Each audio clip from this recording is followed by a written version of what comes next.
Subscribe to our channel and press the bell icon to never miss an update.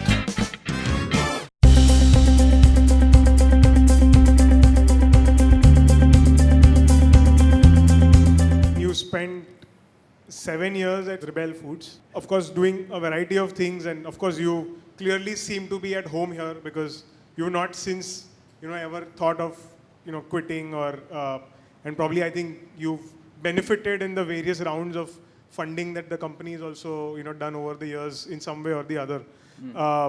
So how was the Rebel Foods journey like in terms of what are the first few things you were doing in terms of, you said you used to actually set up new stores in different cities. How has your role changed there? What are some insights you can tell us about the food industry in India in general? That will be very interesting for us to know. So that's a number of questions. I'll start with my journey.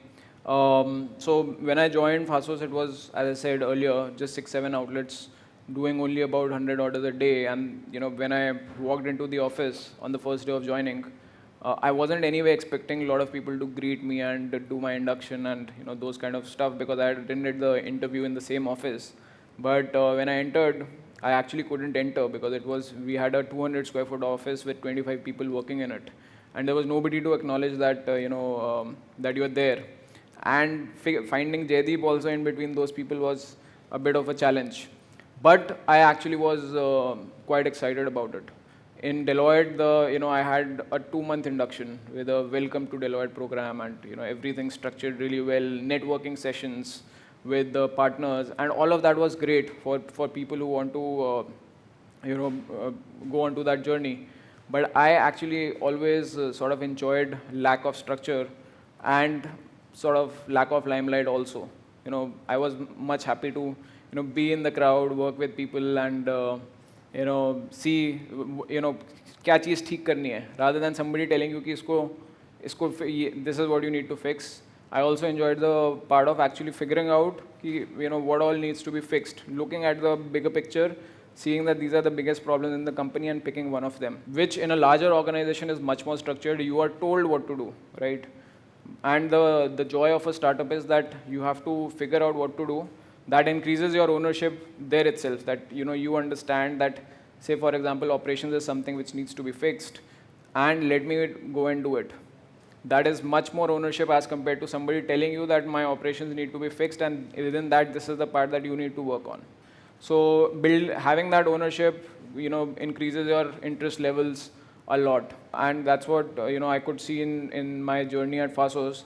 First of all, we did not have any sort of good book practices. Accounting was not in shape. We really needed an ERP. Even a basic ERP would do. And that's what I discussed with Jaideep, that we first need to have at least a structure in place of paisa kahan se aa raha hai, kahan se ja raha hai, and how much of that is capex, capital expenditure, how much is going into operations expenditure, what is the P&L going to look like. And that's when he said that, okay, start working on an ERP. And that was my first project for 2-3 months, and we got an ERP in place. Now we are on to SAP, which is a much larger ERP, but for 4-5 years we were on to that ERP. And these are the kind of things that that sort of give you a little bit of a kick. You found something for the company, entire company moved on to it, and was on it for whatever period. And that went on for 2-3 months. Then suddenly one day Jaideep told me that go and open Bangalore. We were in Bombay, and he said go and open Bangalore. And I had no experience of running the kitchens, running the restaurants till then, because I was more into the ERP thing for the first 3 months. So I said fine. I drove down from Bombay to Bangalore. Anyway, I love driving, and started just going around in Bangalore for the first 2-3 weeks, just trying to figure out which are the places where we should open our first set of kitchens or restaurants. And then on the basis of that, we found out places. I built the team from scratch, and it was a very interesting experience because I'm born and brought up in Delhi, only know Hindi and English, while in Bangalore knowing the Kannada language obviously helps. And you are hiring a team of which is a mixture of blue-collar workforce and managers, and not knowing the local language is a bit of a challenge. initially, but soon I figured out that, there are ways to work around it. And that was a great learning. I think, my personal suggestion to all of you is, if you get a choice to do a stint in your summers or, in your first job after MBA in a region, if you get that choice, then always pick up a region where you don't know the language. It will give you immense amount of exposure. Knowing the local people, knowing the ways around it, that's not learning. If you are a North Indian, go and do something in Tamil Nadu or Kerala and figure it out. You'll get a lot of learning. In the future, if you want to build your CV from the perspective of a national role, I can tell you that all of this is going to really help. In operations also, we always value people who've worked in different parts of the country, because India is actually not just one country. It's actually a mix of many different regions. I know this because I've worked with operations teams across the country. We are now opening Kolkata, and when I went there a few months back to do the recce and the groundwork, I could actually see a lot of different things as compared to what I've experienced in western part of the country or southern part of the country. So I did that, in Bangalore. Over the next 2.5 years, we opened 30 kitchens. Then Chennai, Hyderabad also started in 2014 and 15. And it was all operations. It was about building the business. It was about hiring the store managers, or rather hiring the team members, helping them become assistant managers, then area managers, and some of them have also become our city heads. I was glad to be part of it, of actually seeing people from grounds up growing and taking up bigger roles. These are the sort of things that give you a high, apart from obviously whatever perks come with working with a startup. But so all this happened, and then a couple of years back, I've taken this role of looking at operations at an overall level. Now, as COO, I'm responsible for obviously the P&L of the kitchens that we are running. We are there in 210 locations, and every location is about 7 different brands: Faasos, Behrooz, Oven Story, and so to speak. So we actually have about 1,400 internet restaurants, and I'm working with marketing team and supply chain team and everybody else to ensure that our operations are running smoothly, and those are the revenue drivers for the company to meet its bottom line. The money comes from the kitchen, so that's the responsibility that is there, and again, enjoying it so far. So you don't need to reveal trade secrets, but any interesting trends you see around the general, eating out culture or ordering in culture that is there in India? What are the kind of things, since you have a national view over what is getting eaten where? So anything that you can share in terms of what kind of products work in which regions, or anything you are surprised by personally? A very clear example is that of Behrooz biryani, which has been quite successful for us. Figuring out the right biryani for the Indian customer was always going to be a challenge, because biryani is a product which has a different flavor every 300 kilometers, right? And even the biryani in Chennai is different from the biryani in Hyderabad. There's a Lucknowi biryani, there's a Bengali biryani, there's an Avdi biryani is the Lucknowi biryani, and every part of the country, the expectation from a biryani is different. Not just in terms of the taste, but also in terms of how much rice is there. The amount of rice that people expect in North India is less than half of what somebody in Hyderabad expects in terms of ki biryani mein kitna rice aayega. We have a regular biryani which is around half kg. We have a king biryani which is around 850 grams in weight, and in North India people say that this regular biryani is for 2 people, while in South India some people say that even the king biryani is less for me, for 1 person. So those are some of the different trends which are there. But how do you figure that out? Ke South mein they prefer more. Do you do focus group discussions, or is it feedback that you get from the app, or how do you figure this out? So the benefit of running cloud kitchens is that every single customer transaction is recorded digitally. You have the phone number of the customers. You can reach out to them for feedback. Unlike running a walk-in restaurant where a lot of your customers actually will not give their phone numbers, and the transaction will happen and the feedback will never be recorded.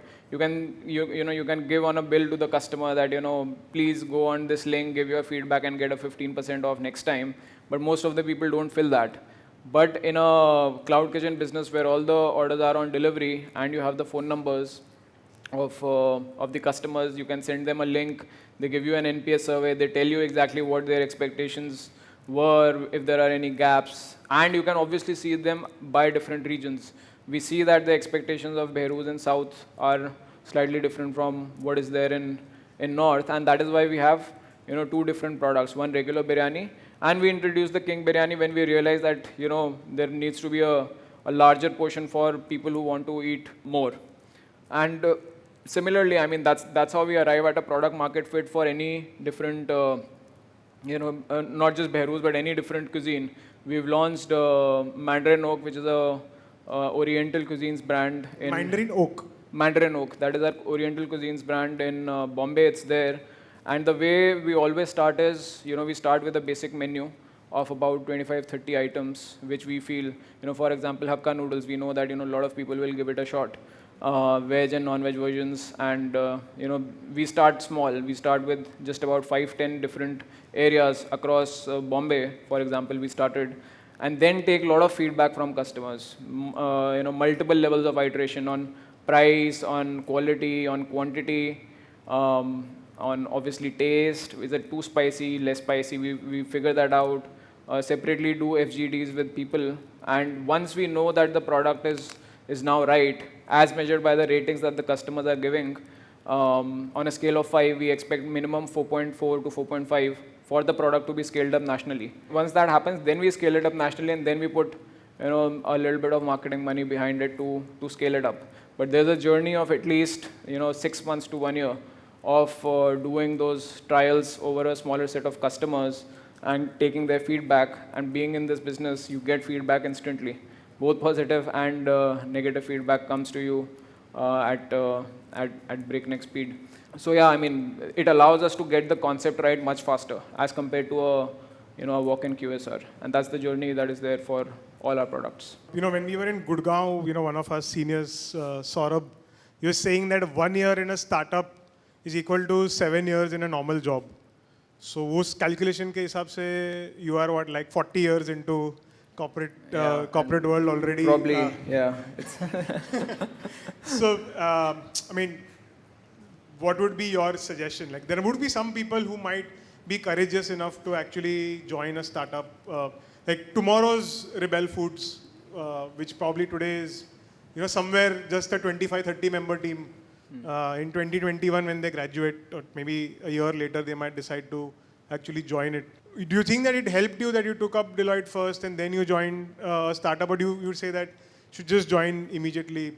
No, I think Deloitte was definitely something worth exploring from the perspective of getting access to the culture which is there in an organized company. Very simply, so to speak, Deloitte is one of the largest professional services firm globally, and you can see so much structure. You have to fill a time sheet every day. Every single minute is accounted for.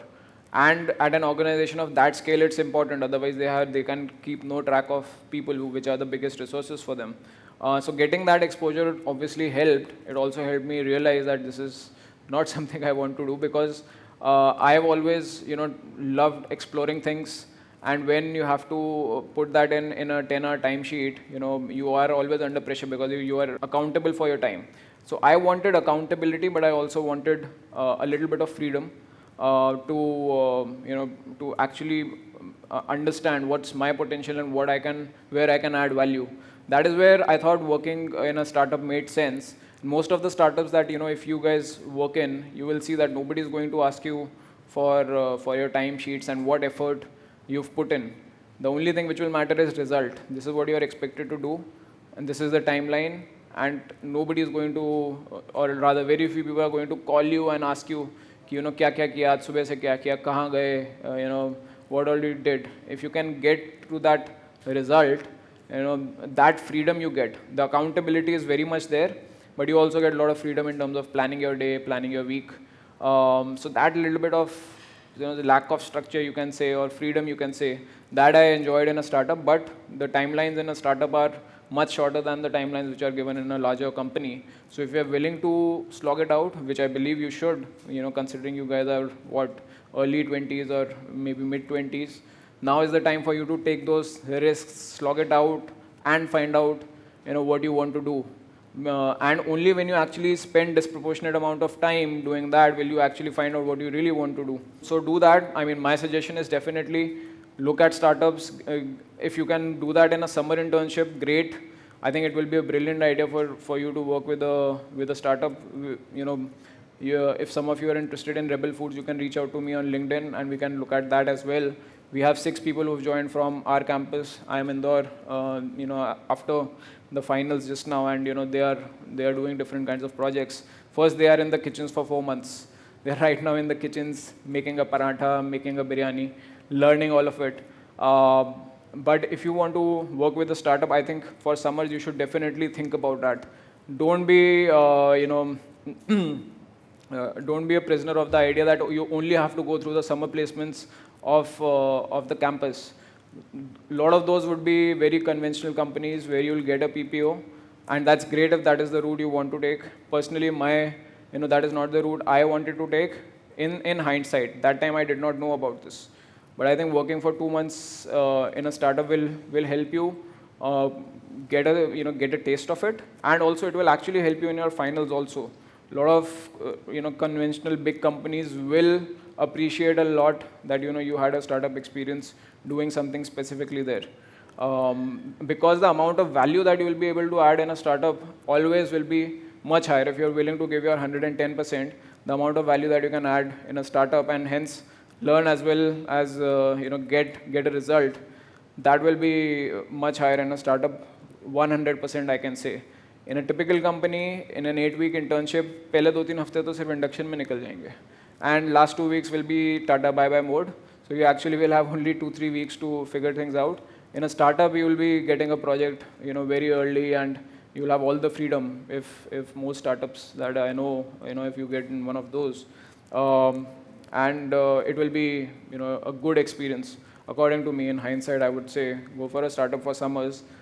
Find out what you want to do, and based on that, after your MBA, you can see where you want to go. But over the next 4-5 years, my 2 cents would be, definitely explore this option. You'll learn a lot. You will be able to figure out what you want to actually do in your life.